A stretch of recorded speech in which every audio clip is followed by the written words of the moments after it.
Hello guys, my name is Sameer और आप लोग देख रहे हैं मेरे चैनल फैंटेसी समीर। आज मैं आपको न्यूजीलैंड वर्सेस अफगानिस्तान की T20 वर्ल्ड कप की चौथी मैच की टीम बना के दिखाएंगे। चलिए वीडियो को स्टार्ट करते हैं। पहले आपको विकेट कीपर सिलेक्ट करना है, ठीक है।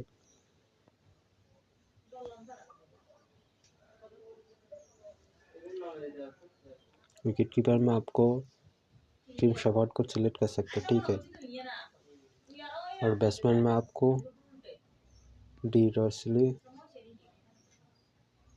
रविंद्र एसआरस्टूर को सिलेक्ट कर सकते हो, ठीक है। और लंदन में उमर जाए, फिलिप्स, फेटनर, नबी को सिलेक्ट कर सकते हो, ठीक है।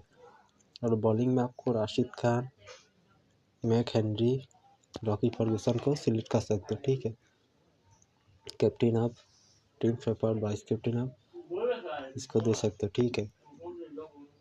और ये रहा मेरा फाइनल टीम। ऐसी टीम चाहे तो मेरे चैनल को सब्सक्राइब कर सकते हो, बेल आइकन को ऑल पे सिलेक्ट कर सकते हो। वीडियो अच्छा लगे तो एक लाइक जरूर से करके जाना। और एक बात, जो बंदा मेरे टेलीग्राम चैनल को ज्वाइन नहीं किया है, जल्दी से जाओ और मेरे टेलीग्राम चैनल ज्वाइन हो जाओ। लिंक डिस्क्रिप्शन या कमेंट पे दिया होगा। फाइनल टीम उधर ही मिलेगा मेरी टेलीग्राम चैनल पर।